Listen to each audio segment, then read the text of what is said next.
Hi there, good evening, welcome. It's a car park and it's a car, but it's not my car, it's a nice car. It's a 74 plate Corsa, don't you know? Basically, after driving a 59 plate Corsa, I feel like I'm in a spaceship. So why am I not in my car? Well, my car is, this channel's labelled as not for children. My car's a piece of shit and it needs work. So I have a hire car. It is fancy. But enough car chat. Let's talk films. Do you know, I had cause to revisit an old review, one from 2019. I watched back my review of Le Mans 66 the other day. And I was staggered by how bad... not the content. Obviously, the content of the review was amazing. I'm very good at this. But the quality, woof, was bad, man. It was not good. And I kept interspersing film chat with chatting about a date because I'd watched it on a date and I was like, oh my god, I've just had the best first date ever. It was amazing. It's so nice. And it wasn't. It was awful. It was an awful situation. And it was an awful situation that rumbled on for years. So thank goodness I'm out of that, man. Okay, films. Let's talk Death of a Unicorn. It does exactly what it says on the tin. Death of a Unicorn is a new film from writer-director Alex Scharfman. This is the first project of theirs I have seen. They haven't made much before this, and it's quite an introduction to their work. How would you genreize, that's not a word, categorize this film? It is horror, fantasy, comedy, romp. It's definitely a romp. So Paul Rudd, the man who does not age, plays Elliot. He is a lawyer and he works for a pharmaceutical company run by truly awful people. And he's on his way out to their lodge. It's massive. On their wilderness reservation that they have. Basically the big cheese of this pharmaceutical company, what was his name? Odell, is dying, and Elliot is going out there as a lawyer to sort of deal with the family's affairs. He has with him his daughter, played by Jenna Ortega. Her name is Ridley, which is a really cool name for two reasons. One, it's a very Geordie name. Went to school with a lot of people who have the surname Ridley. It's also the first name of legendary South Shields-born director Ridley Scott. And it's also the name of the magpie that I have tattooed on my ankle. So... and Sigourney Weaver's character in Alien as well. So she's Ridley, and I think she's at college, not college, she's at like university, so I think she's supposed to be about like 20 maybe. They have a difficult relationship, Elliot and Ridley. His wife, her mum, has passed away in the last couple of years. And basically, Elliot wants to make sure that they're set for life financially. So this family that he works for, this pharmaceutical company, the Leopolds, have requested that both Elliot and Ridley come out to the lodge for the weekends. They can get to know him better, they can get to know her, get an idea of their character. These people are appalling. They're just the worst kind of wealthy, out of touch, entitled, awfulness. So Odell, as I said, he is dying. He is played by Richard E. Grant. His wife, whose name escapes me, was played by Tia Leone, who I don't think I've seen. I feel like I haven't seen her in anything for years. She was very good at being wealthy and awful. Their son, Shepard, is played by British actor Will Poulter. At which point, I'm just going to stop talking about the film and just talk about Will Poulter for a moment. My God, I love this man. What a guy.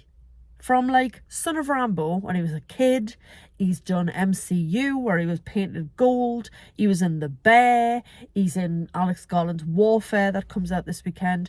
Versatile, like a good dude in what he does with his profile and his spare time. Just really like the guy, and he plays Shepard, who's like a giant, spoiled, vapid man-child. But there's something, even though he's awful, there's something weirdly, and I don't know if I liked him because it was played by Will Poulter, but he's like tanned, toned, coiffured. He's in shorts for the whole film. I don't know why that made me laugh, but it did.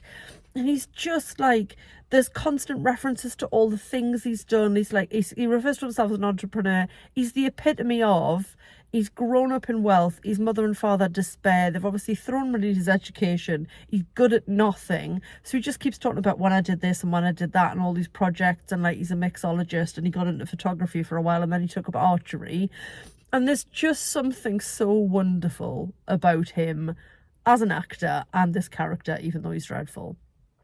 On the subject of British actors, weirdly, I mean, it's not that weird, it's a job. Jessica Hines of Spaced fame and many other things. She's like part of the house's security. They're down to a very skeleton staff at the lodge just because they're trying to keep how bad Odell's health is, like how close he is to death, under wraps. I realise I'm like 6 minutes and I haven't started talking about unicorns yet.